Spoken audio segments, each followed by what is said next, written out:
Récession 2020. Avec le virus comme catalyseur, une crise profonde, un effondrement socio-économique, sanitaire et culturel a commencé. Pour subir le moins de stress post-traumatique, à quoi ne devrions-nous nous préparer afin de faire face? Je conseille 2 choses. Un choix qui ne dépend que des banques centrales et de Christine Lagarde, le QE for People. Un autre choix qui ne dépend que de chacun d'entre nous.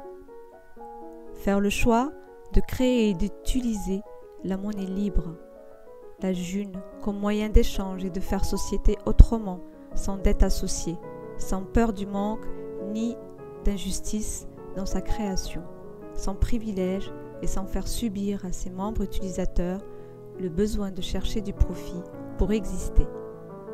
Profitons de ce temps de confinement pour réfléchir à la création monétaire, aux différents types d'impact que son type d'émission, selon qu'il soit non libre ou libre, peut avoir sur la société et la planète. La certification, pour devenir membre coproducteur de la June, nécessite les rencontres physiques pour bien connaître les personnes. Mais comme les circonstances actuelles n'y sont pas favorables, je vous propose d'en parler d'abord en famille, parce que c'est plein d'espoir et rassurant, comme démarche non violente, et cela permet de pouvoir certifier à distance ceux que vous connaissez.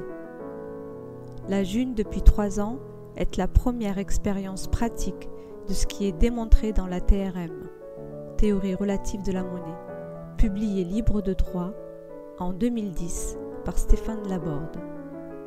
D'un point de vue historique, cette monnaie libre est la solution scientifique facilement vérifiable et reproductible à la question posée par les 3 plus grands chercheurs de l'histoire en matière de monnaie. Aristote tout d'abord, qui 300 ans avant Jésus-Christ, comprenant la nécessité d'utiliser une monnaie pour faire société, avait su clairement prévenir de la dangerosité pour son équilibre qu'une société utilise une monnaie qui se crée par elle-même, une monnaie plutocrate qu'il nomma crématistique commerciale, qui n'est autre que la monnaie dette, la monnaie non libre actuelle en fait. Aristote savait ce que la monnaie ne devrait pas être, mais sans savoir précisément ce qu'elle devait être mathématiquement. Copernic, en 1517 ensuite, sans la trouver, tout en cherchant sur la monnaie idéale, remarqua la nécessité de stabilité, d'unité de mesure qu'il ne trouvait pas dans la monnaie utilisée.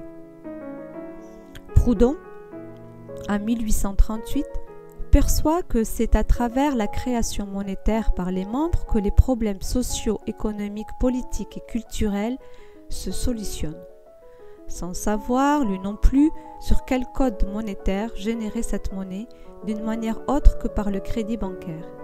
Il s'essaya quand même, au travers d'un abonnement à un journal qui parlait de monnaie alternative, au financement d'une banque du peuple, afin de pouvoir générer un crédit social, qui n'a jamais existé au final, parce que trop proche d'y réussir, il fut mis en banqueroute et en prison.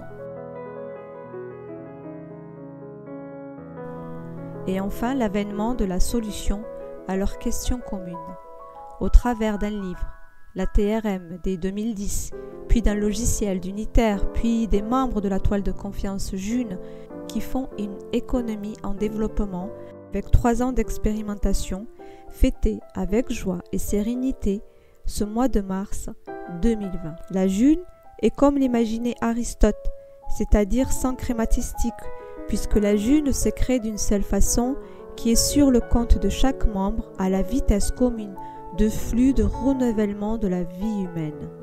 Autrement dit, les plus riches en June ne peuvent pas créer plus de June. La June est comme l'imaginait Proudhon, puisqu'elle est d'émission décentralisée en pair à pair, s'appuyant sur une technologie sûre, la blockchain. La June est comme l'imaginait Copernic, une monnaie stable dans l'espace et dans le temps, qui ne varie pas selon les différentes générations qui l'utilisent. La June est autonome, selon un invariant spatio-temporel correspondant au flux de renouvellement de la vie humaine.